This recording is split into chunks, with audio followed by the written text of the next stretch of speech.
patut dicontoh. Nah, bicara soal era baru ini Bapak, di forum Bloomberg terakhir Bapak bilang bahwa ekonomi kecerdasan beberapa tahun terakhir ini kan pesat sekali. Negara-negara maju, Amerika, Inggris, Tiongkok sudah lebih dulu. Bahkan negara tetangga kita, Singapura, Vietnam juga tidak kalah pesat pertumbuhannya. Nah, menurut Bapak, apakah memang kita sudah ada di fase itu, dan sebenarnya makna ekonomi kecerdasan itu apa sih Pak yang harus masyarakat tahu? Iya,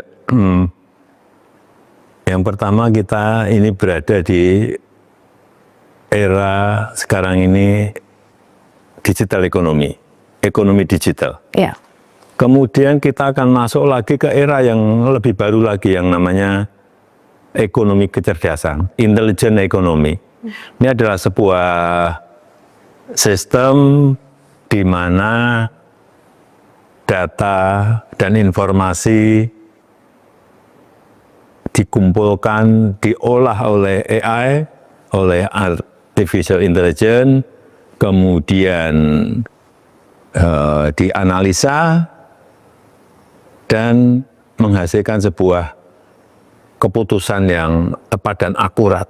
Saya kira ke depan seluruh sendi-sendi kegiatan masyarakat kita, sendi-sendi kehidupan masyarakat kita akan selalu berhubungan dengan elemen yang ada di artificial intelligence. Sehingga sekali lagi kita harus siap menghadapi era baru ini, yaitu era intelligence economy, era ekonomi kecerdasan. Saya ingat waktu dulu masih meliput Bapak, itu kan dalam setiap pidato Bapak menekankan soal pertumbuhan ekonomi 4.0 menuju 5.0, tapi sekarang kita sudah ada era yang baru lagi. Tapi core-nya padahal artificial intelligence sama artificial intelligence atau kecerdasan buatan. Nah, sebenarnya apa Pak yang membedakan dua fase itu antara ekonomi digital dengan ekonomi kecerdasan? Apa perbedaan persiapan kita untuk ini? Ya, kalau perbedaan, saya kira yang paling mencolok nanti adalah pengolahan data oleh artificial intelligence itu bisa langsung menghasilkan sebuah keputusan yang tepat dan akurat karena semuanya diolah oleh dan real time. Itu yang membedakan. Jadi kita juga alhamdulillah pembangunan infrastruktur fisik, pembangunan infrastruktur digital yang telah kita lakukan itu juga sangat mendukung kita untuk masuk ke dalam era ekonomi kecerdasan ini. Pembangunan infrastruktur misalnya yang fisik kita telah membangun banyak, airport, kemudian pelabuhan atau seaport, kemudian pembangunan jalan tol, pembangunan pembangkit listrik, power plant, kemudian pembangunan infrastruktur digital juga dalam proses semuanya. Sekarang ini data center, kemudian melaunching satelit baru, kemudian membangun dan memperbaiki jaringan-jaringan infrastruktur digital kita, kemudian juga konektivitas yang diperlukan. Saya kira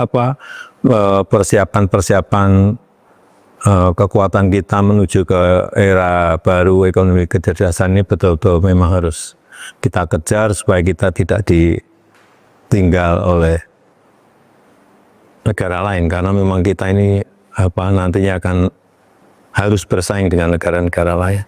Dan persaingannya pun ketat sekali ya Pak? Iya, ketat sekali, dan terutama memang sumber daya manusia. Ya.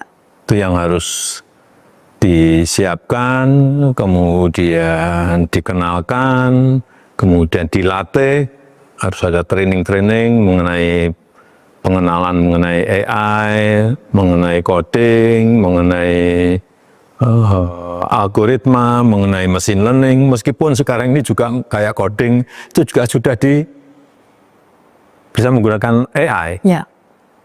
Tapi pengenalan coding juga diperlukan dalam rangka ngerti logika berpikir dari coding itu sendiri, sehingga tetap diperlukan.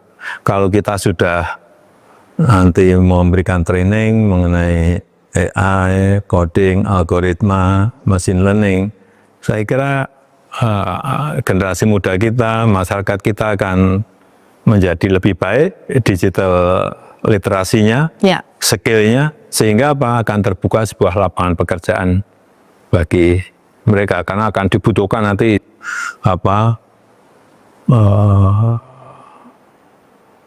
tenaga-tenaga untuk pekerja-pekerja profesional di bidang digital, tenaga-tenaga yang profesional untuk AI, operator AI, manajemen AI, kemudian juga tenaga ahli untuk humanoid robotik, kemudian juga software engineer. Saya kira banyak sekali lapangan pekerjaan yang akan terbuka, tetapi dengan catatan ya kita memiliki digital literasi yang baik mengenai tadi yang sampaikan AI, coding, algoritma, machine learning. Kita memang harus siap menghadapi era ini. Lapangan pekerjaan tadi Bapak menyebutkan akan terbuka. Tapi apa justru juga ini jadi ancaman untuk lapangan pekerjaan lainnya, Pak? Kita akan jawab usai jeda. Wawancara khusus bersama Presiden ke-7 RI, Joko Widodo. Usai jeda.